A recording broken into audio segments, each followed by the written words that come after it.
a las autoridades de las Naciones Unidas, los representantes de los distintos países que la integran y todos los ciudadanos del mundo que nos estén mirando. Buenas tardes. Para aquellos que no lo saben, yo no soy político, soy un economista liberal libertario, que jamás tuvo la ambición de hacer política y que fue honrado con el cargo de presidente de la República Argentina frente al fracaso estrepitoso de más de un siglo de políticas colectivistas que destruyeron nuestro país. Este es mi primer discurso frente a la Asamblea General de las Naciones Unidas y quiero aprovechar para, con humildad, alertar a las distintas naciones del mundo sobre el camino que están transitando hace décadas y sobre el peligro que implica que esta organización fracase en cumplir su misión original. No vengo aquí a decirle al mundo lo que tiene que hacer. Vengo aquí a decirle al mundo, por un lado, lo que va a ocurrir si las Naciones Unidas continúan promoviendo las políticas colectivistas que vienen promoviendo bajo el mandato de la Agenda 2030 y, por el otro, cuáles son los valores que la nueva Argentina defiende. Quiero, sí, comenzar dando crédito cuando el crédito corresponde. La Organización de Naciones Unidas nace del horror de la guerra más cruenta de la historia global, con el objetivo principal de que nunca volviera a ocurrir. Para ello, la organización grabó en piedra sus principios fundamentales en la Declaración Universal de Derechos Humanos. Ahí se consignó un acuerdo básico en torno a una máxima, que todos los seres humanos nacen libres e iguales en dignidad y derechos. Bajo la tutela de esta organización y la adopción de estas ideas, durante los últimos 70 años la humanidad vivió en periodo de paz global más largo de la historia, que coincidió también con el periodo de mayor crecimiento económico de la historia. Se creó un foro internacional donde las naciones pudieran dirimir sus conflictos a través de la cooperación, en vez de recurrir instantáneamente a las armas, y se logró algo impensado: sentar de manera permanente a las 5 potencias más grandes del mundo en una misma mesa, cada una con el mismo poder de veto, a pesar de tener intereses totalmente contrapuestos. Todo esto no hizo que el flagelo de la guerra desapareciera, pero se logró por ahora que ningún conflicto escalara a proporciones mundiales. El resultado fue que pasamos de tener 2 guerras mundiales en menos de 40 años, que en conjunto se cobraron más de 120 millones de vidas, a tener 70 años consecutivos de relativa paz y estabilidad global, bajo el manto de un orden que permitió al mundo entero integrarse comercialmente, competir y prosperar. Porque donde entra el comercio no entran las balas, decía Bastiat. Porque el comercio garantiza la paz, la libertad garantiza el comercio y la igualdad ante la ley garantiza la libertad. Se cumplió, en definitiva, lo que consignó el profeta Isaías y se lee en el parque cruzando la calle. Dios juzgará entre las naciones y arbitrará por los muchos pueblos. Forjarán sus espadas en rejas de arado y sus lanzas en podadoras. Nación no tomará espada contra nación, nunca más conocerán la guerra. Esto es lo que ha ocurrido mayormente bajo la tutela de las Naciones Unidas en sus primeras décadas. Y por eso, desde esta perspectiva, estamos hablando de un éxito destacable en la historia de las naciones que no puede ser soslayado. Ahora bien, en algún momento, y como suele ocurrir con la mayoría de las estructuras burocráticas que los hombres creamos, esta organización dejó de velar por los principios esbozados en su declaración fundante y comenzó a mutar. Una organización que había sido pensada esencialmente como un escudo para proteger el reino de los hombres se transformó en un leviatán de múltiples tentáculos que pretende decidir no solo qué debe hacer cada Estado-nación, sino también cómo deben vivir todos los ciudadanos del mundo. Así es como pasamos de una organización que perseguía la paz a una organización que le impone una agenda ideológica a sus miembros sobre un sinfín de temas que hacen a la vida del hombre en sociedad. El modelo de Naciones Unidas, que había sido exitoso, cuyo origen podemos rastrear en las ideas del presidente Wilson, que hablaba de la sociedad de paz sin victoria y que se fundaba en la cooperación de los Estados-nación, ha sido abandonado. Ha sido reemplazado por un modelo de gobierno supranacional de burócratas internacionales, que pretenden imponerle a los ciudadanos del mundo un modo de vida determinado. Lo que se está discutiendo esta semana aquí en Nueva York, en la Cumbre del Futuro, no es otra cosa que la profundización de ese rumbo trágico que esta institución ha adoptado. La profundización de un modelo que, en palabras del propio secretario de las Naciones Unidas, exige definir un nuevo contrato social a escala global, redoblando los compromisos de la Agenda 2030. Quiero ser claro en la posición de la Agenda Argentina.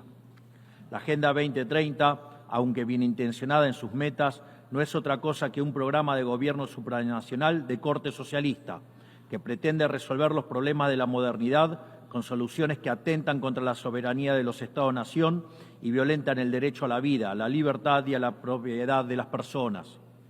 Es una agenda que pretende solucionar la pobreza, la desigualdad y la discriminación con legislación que lo único que hace es profundizarla. Porque la historia del mundo demuestra que la única manera de garantizar la prosperidad es limitando el poder del monarca, garantizando la igualdad ante la ley y defendiendo el derecho a la vida, a la libertad y a la propiedad de los individuos. Ha sido precisamente la adopción de esa agenda que obedece a intereses privilegiados y el abandono de los principios esbozados en la Declaración Universal de Derechos Humanos de las Naciones Unidas lo que tergiversó el rol de esta institución y la puso en una senda equivocada. Así, hemos visto cómo una organización que nació para defender los derechos del hombre ha sido una de las principales propulsoras de la violación sistemática de la libertad, como por ejemplo con las cuarentenas a nivel global durante el año 2020 y que debería ser considerado un delito de lesa humanidad. En esta misma casa, que dice defender los derechos humanos, han permitido el ingreso al Consejo de Derechos Humanos a dictaduras sangrientas como la de Cuba y Venezuela sin el más mínimo reproche. En esta misma casa, que dice defender los derechos de las mujeres, permite el ingreso al Comité para la Eliminación de la Discriminación contra la Mujer a países que castigan a sus mujeres por mostrar la piel.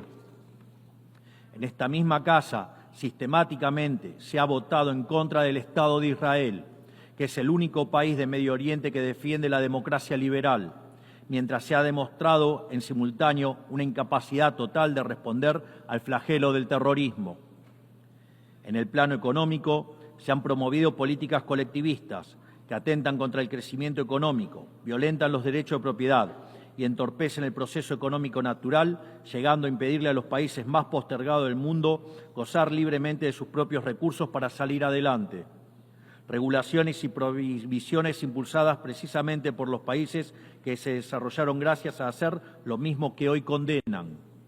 Se ha promovido además una relación tóxica entre las políticas de gobernanza global y los organismos de crédito internacional, exigiéndole a los países más relegados que comprometan recursos que no tienen en programas que no necesitan, convirtiéndolo en deudores perpetuos para promover la agenda de las élites globales.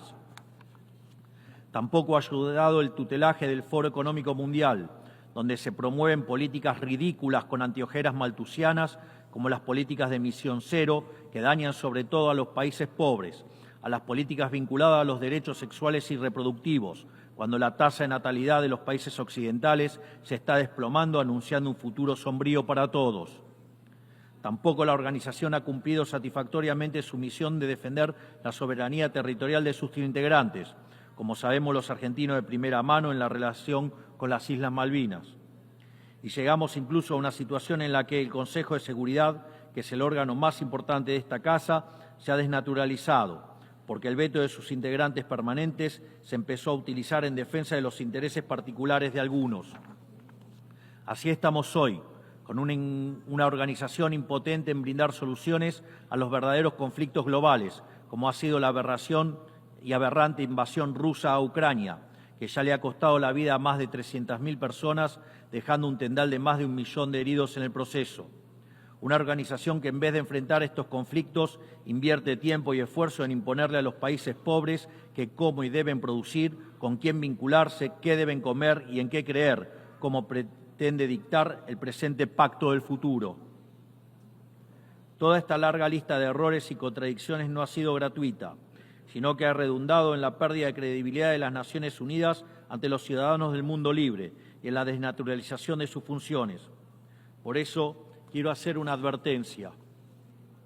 Estamos ante un fin de ciclo. El colectivismo y el postureo moral de la agenda woke se han chocado con la realidad y ya no tienen soluciones creíbles para ofrecer a los problemas reales del mundo. De hecho, nunca las tuvieron. Si la Agenda 2030 fracasó, como reconocen sus propios promotores, La respuesta debería ser preguntarnos si no fue un programa mal concebido de inicio, aceptar esa realidad y cambiar el rumbo. No se puede pretender persistir en el error redoblando la apuesta de una agenda que ha fracasado. Siempre ocurre lo mismo con las ideas que vienen de la izquierda. Diseñan un modelo acorde a lo que el ser humano debería hacer, según ellos, y cuando los individuos libremente actúan de otra manera, no tienen mejor solución que restringir, reprimir y coartar su libertad.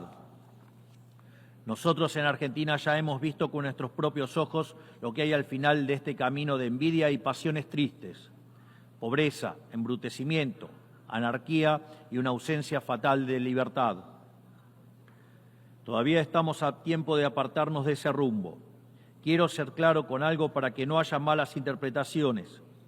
La Argentina, que está viviendo un proceso profundo de cambio en la actualidad, ha decidido abrazar las ideas de la libertad. Esas ideas que dicen que todos los ciudadanos nacemos libres e iguales ante la ley, que tenemos derechos inalienables otorgados por el Creador, entre los que se encuentran el derecho a la vida, a la libertad y a la propiedad. Esos principios que ordenan el proceso de cambio que estamos llevando adelante en la Argentina son también los principios que guardarán nuestra conducta internacional a partir de ahora. Creemos en la defensa de la vida de todos. Creemos en la defensa de la propiedad de todos. Creemos en la libertad de expresión para todos. Creemos en la libertad de culto para todos. Creemos en la libertad de comercio para todos. Y creemos en los gobiernos limitados, todos ellos. Y como en estos tiempos lo que sucede en un país impacta rápidamente en otros, creemos que todos los pueblos deben vivir libres de la tiranía y la opresión, ya sea que tome forma de opresión política, de esclavitud económica o de fanatismo religioso. Esa idea fundamental no debe quedarse en meras palabras, tiene que ser apoyada en los hechos, diplomáticamente, económicamente y materialmente, a través de la fuerza conjunta de todos los países que defendemos la libertad. Esta doctrina de la nueva Argentina no es más ni menos que la verdadera esencia de la Organización de las Naciones Unidas, es decir, la cooperación de naciones unidas en defensa de la libertad. Si las Naciones Unidas deciden retomar los principios que le dieron vida y volver a adaptar el rol para la que fue concebida, cuente con el apoyo inclaudicable de la Argentina en la lucha por la libertad.